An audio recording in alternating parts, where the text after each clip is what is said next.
Hello, I am Imogen Stirling, and I'm here on the beautiful Roar stage at Stout Out Festival, and it really is a treat to be back on stage performing after such a strange and empty year. This is a real pleasure. So I'm going to be sharing some spoken word today, some old favorites, some new pieces, and I hope you enjoy them. I'm going to start off with a kind of love-hate letter to the city I've spent a good part of my life in now, Glasgow. This piece was written retrospectively on a hungover, come-down megabus journey, because the years have taught me there is no other way to leave this city, Glasgow, my Glasgow. Well, hello again. You were a kick to the stomach, all right. On arrival, I anticipated the quiet before a midnight fist fight, because let's be honest, last time we did not have the kindest goodbye, but Glasgow, you're still looking so very fine. Now, OMG. Oh, my Glasgow. It's been years, I've been so far from you, so why are your arms still home to me? Why this yin and yang unity? Why does bed with you come so naturally when I broke my back trying to break your mold, trying to cast off your embrace, save face, and forget you, Glasgow? Easier said than done, I suppose. Because I ventured back and you dragged me back into the doldrums I evaded. Reintroduced the addiction I did not know I was craving, submerging me once again in that sweet, smoky haze of tedium. I, the one that always threatened mediocre consumption, but on this occasion you shot the mundanity through with laser beams. You pulled the rug from underneath my feet. For once I fought to match your pace as you dared me accuse you of complacency and see. You were so quick to reveal the joys you once hinted at. Because Glasgow, you push boys at me with words and wit and voices. What choice do I have but to submit to you, Glasgow? You bluffer, you temptress, your heroes, old friends and new lovers, new friends and old lovers, Glasgow. What a well-constructed mess you stay. You will push me to the edge one day, but for now, I can't help but think you are class. Yes, you are class. And utterly classless. You are totally fucked before it's even sunset. You're throwing up on your ex's carpet, waking up in a flight you don't remember coming back to, but Glasgow still. You are books in print. And the people who publish them, you are flasks of tea in autumnal gardens. You are old school vintage meets modern idiocy, paradoxical beauty steeped in inconsistency, Glasgow. You offered me your warmest welcome at the contrary expense of feeling lonesome. You're always a catch. You're a need never sated. See, you will present reconnection, but it comes with isolation. You are the champion of overthinking and imaginary demons, overwrought but still thoughtless. And the hypocrisy is, if you thought less, you'd see you are the waves of mixed signals in my sea of clarity. Yet Glasgow somehow, you're still spontaneity. Your great slams and shit gigs. You are pints of cider, overpriced wine, banana-fueled coffee. Glasgow, you're popping, you're cut into lines. You are powder bright. Why does nothing shine quite like the Queen's Park sunlight? Glasgow, you whisper temptations to me, possibilities of redemption and reconciliation.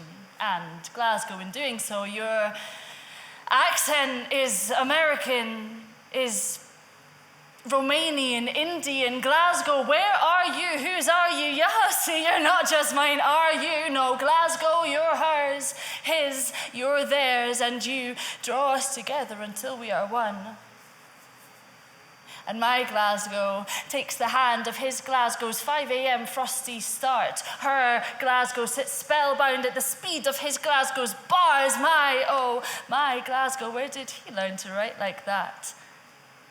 Their Glasgow is all talk, and lonely nights can't see. Her Glasgow's lonely too sometimes. His Glasgow is selfish, while her Glasgow's just getting by. His Glasgow can't see when it's okay to cry. My Glasgow is chaos, while their Glasgow oscillates. Her Glasgow checks Facebook too often, looking for his Glasgow's responses. Our Glasgow knows it can get away with too much. Because our Glasgows are cunt, but our Glasgows are good cunt. In fact, it's the best one. So, Glasgow, I must confess that to love you any less would be to deny the storms in which we two are drenched. So, do me a favor, contain your belligerence. Glasgow, if I give you a second chance, will you please this time be different? Thank you very much. That was creatively titled Glasgow, a little homage to a city that's been very important to me. I'm going to move on now to share a piece that's been sort of floating in the poetic ether for a little while, not really managing to find a home. It was a piece that I wrote when the Me Too movement was kind of at its height, perhaps, and I was very angry, had a lot to say, seeing people important to me, many women sharing stories and experiences that made me furious, and I decided to sort of channel this fury into some sort of feminist anthem, I suppose you could call it that. But recently I've been working on a very exciting new project in Glasgow. It's a new piece of gig theatre called Text Me When You Get Home. And it's a show exploring the safety and lack of women and femmes in the city, and in Scotland more widely. And finally, within this new show in progress, I think this piece may have found its home, which is very nice. So this piece is called This Time, Not You, and it goes like this.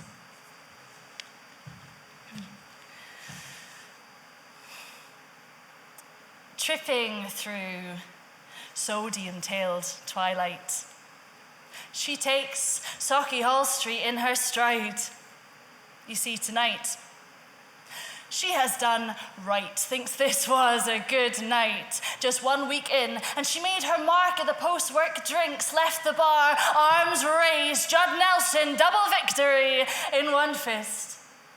The remnants of firmly held handshake, the other, the intrigue of a smudged phone number, embraced in warm paper, buoyed on by its secret, she walks regal. Queen of her own castle, commanding the sticky city pavement, stiletto held subject to her reign of sass and gin. She grins, feeling as giddy and did. Success seems to fizz in her fingertips. She holds her power in her palms and admires it, takes in its weight. It is mild out. With a smile, she unbuttons her coat. The soft moon air will move her shirt, take away the scent of work. Barely turned leaves swirl like bats round her ankles. She lets out a mystic cackle, seeming invincible. Glasgow is beautiful in sepia hues.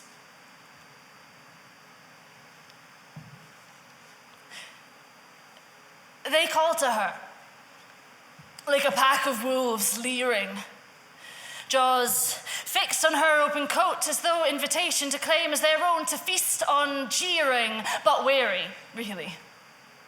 Keeping their safe distance, bark worse than their bites, but they bark all right with Take it all off, love, give us a show, love.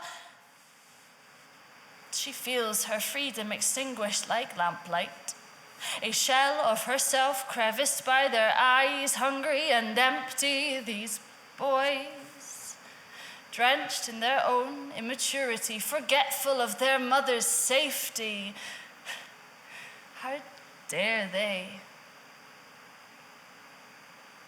She rages, and with a fire, both fresh and ancient, she summons all the fury of the women before her and aims it. And Frida Kahlo stretches in her garden. She picks up her paintbrush to outshine Diego, to one-up Diego. Emmeline steels herself as she confronts the riots and strength through the flames as the heat rises round Joan, who holds her head high as the smoke licks her eyelids. Bell Hooks gives a laugh at the thought they could push her to silence. Hypatia basks in her brilliance. Amelia laughs at the challenge, while Aretha cries for R-E-S-P-E-C-T, R-E-S-P-E-C-T. Female voices cross the ages, join in harmony to shriek, us too, this time, not you.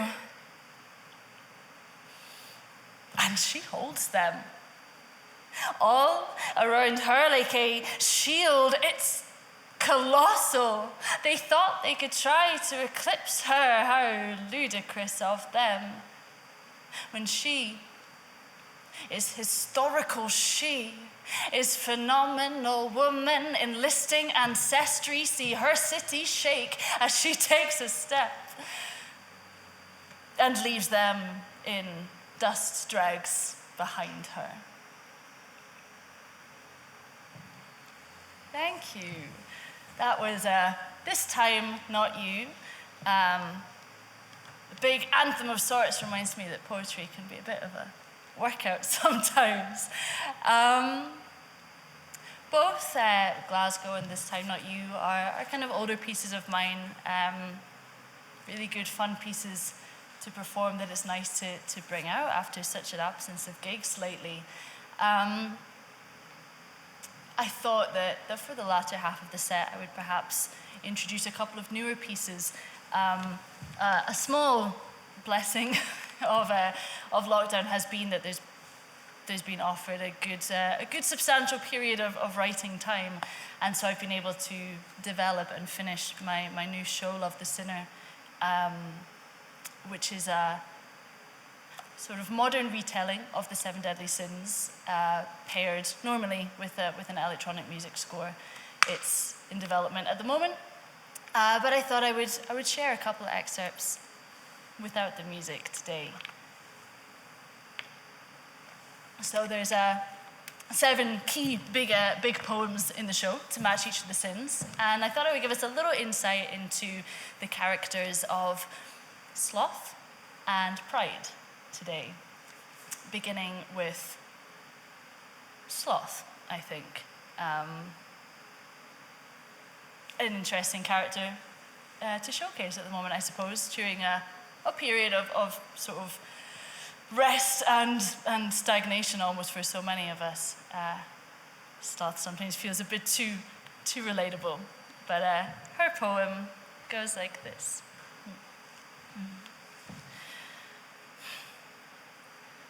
Fell asleep watching Friends again.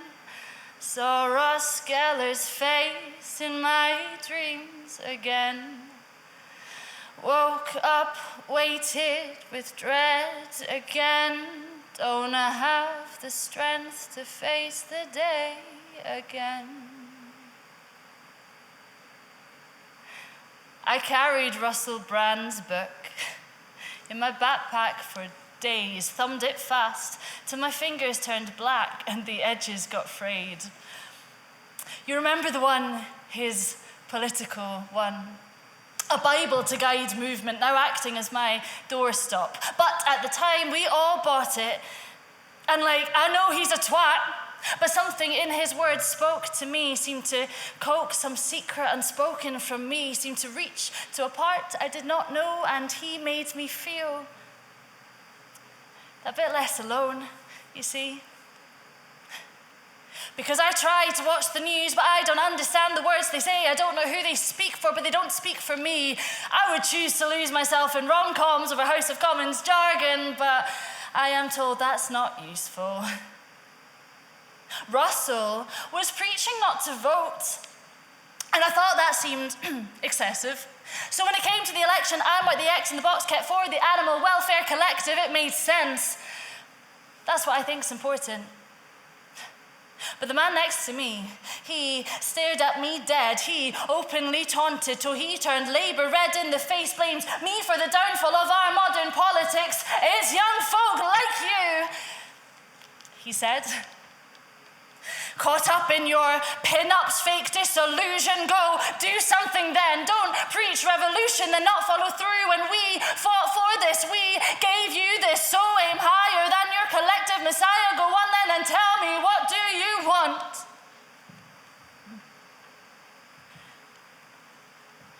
My mind is blank, but my hands ball in fists. They say us millennials are taking the piss.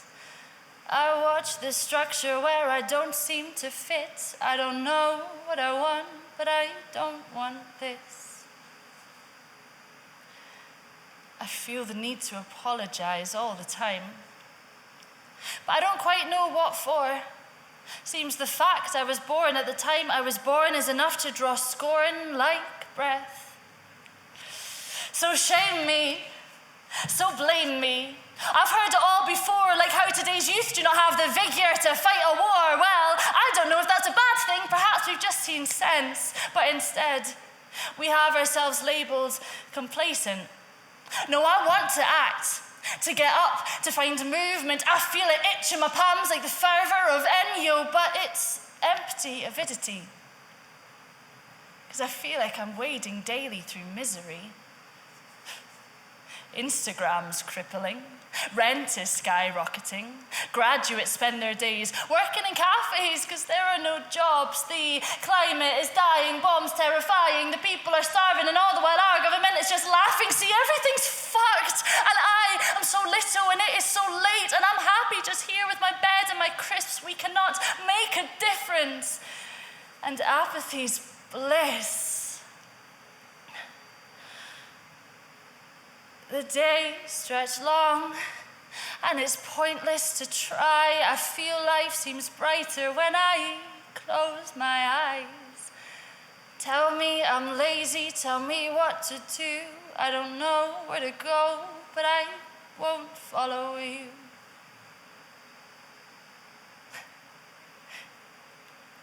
Then sometimes, on those 3 a.m. sleepless nights, I feel it stir. That thing, that something, that sung thing, that primal thing that feels ancient. It feels too big for my modern language to speak, but it's there like it's always been there. It is deep. It's there in the city sense of community, but it's transcendence of all that we think to be normal. It is a force propelling disciples to follow their leaders, the Greeks being swelled into riot. It's there. I know it's there. It must be there. I just don't know where to find it. Fell asleep watching Friends again. Saw Ross Geller's face in my dreams again. Woke up, waited with dread again. Don't have the strength to face the day. Thank you. And for my final piece today, following on from Sloth, an excerpt from Love the Sinner, I thought I would close by sharing the character of pride.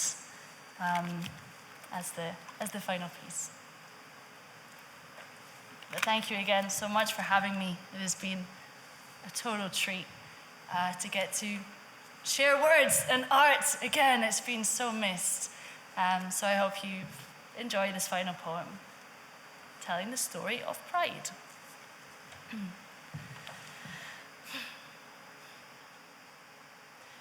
He woke up, and there was peace, like a perfect vacuum, horizontal in a room that smelt of space, that brought him grace from usual daily mornings laced with friction.